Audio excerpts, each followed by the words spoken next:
everyone, and welcome back to Dragalia Foundry, a fan channel where everything Dragalia Lost can be found.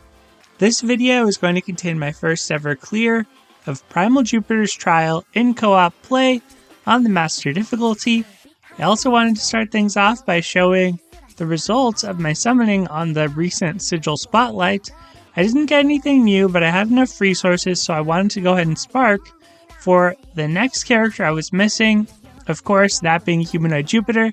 Thought I would share that real quick before we go into battle against Jupiter here, and I probably have about enough for 2 sparks remaining as we wind down our time with Dragalia Lost, with the end of service coming at the end of November.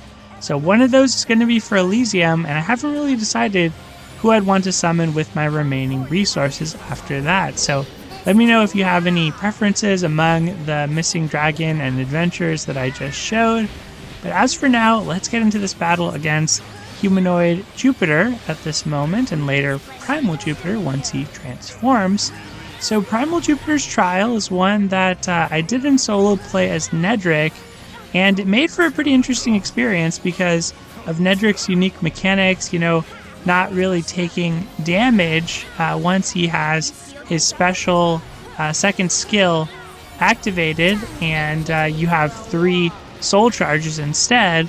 This time around, I decided to use Chell, and this actually isn't my very first clear. Unfortunately, I lost the recording of the very first clear that I did of this in co-op where I was using Humanoid Zodiark, but I wanted to use Chell in part because she's just one of the only Gale adventures I feel like I never really used all that much. Even in solo auto comps, she's just not a character I ever really got to use all that much, so I thought about it.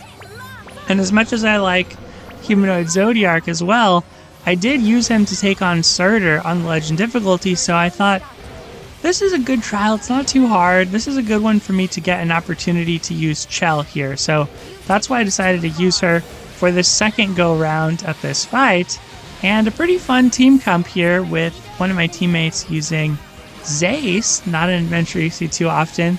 Then of course we have Yukimura, and then finally Summer Verica. Pretty solid characters in their own right, of course.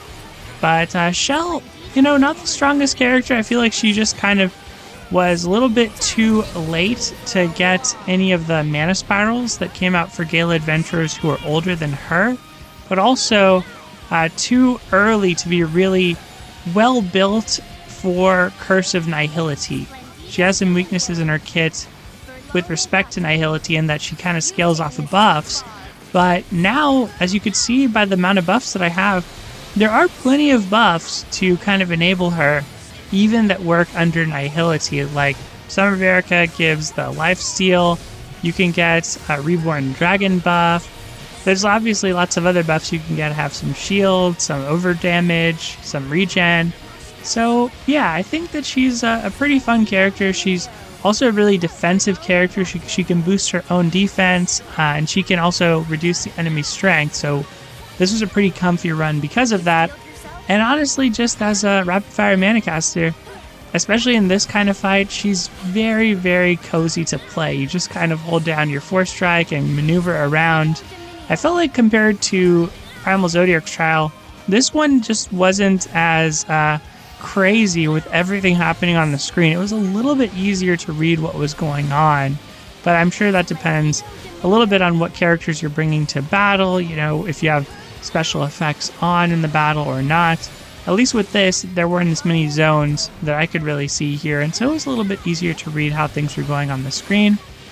One thing I want to say also that I've been working on with this kind of renaissance and some co-op play, it's just gotten me more into Dragalia Lost, so I have been working on my Kaleidoscape clears as well.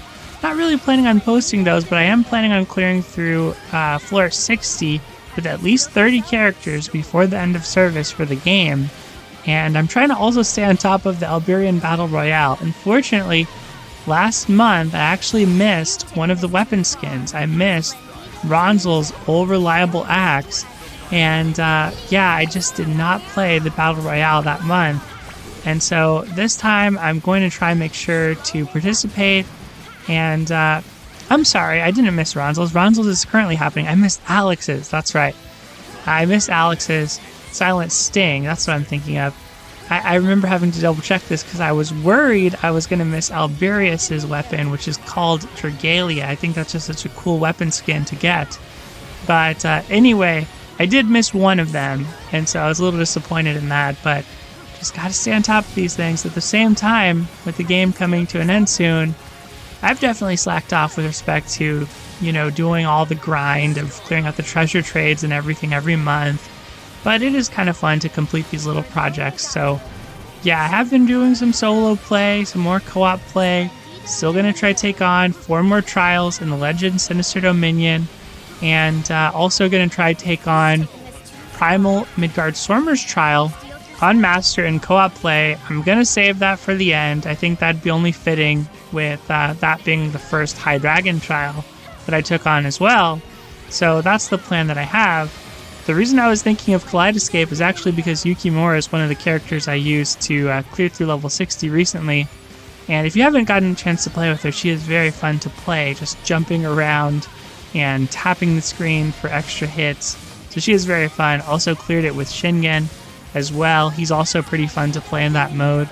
There are a lot of characters who are pretty well suited for going through floor 60. And that Bahamut fight at the end, depending on the character you're using, you know, it might be a little bit more challenging. You get to see a little bit more of the fight, hear the music. That was actually a pretty fun fight. I kind of hope there's a way. It doesn't seem very likely now, of course, but it would be kind of nice if there was a way to just play that sort of on its own. But in any case, Primal Jupiter almost down here.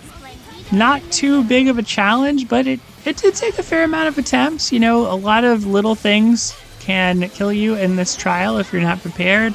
Halloween Silas is another character you could bring to give yourself a much more defensive team comp and make survival much more likely.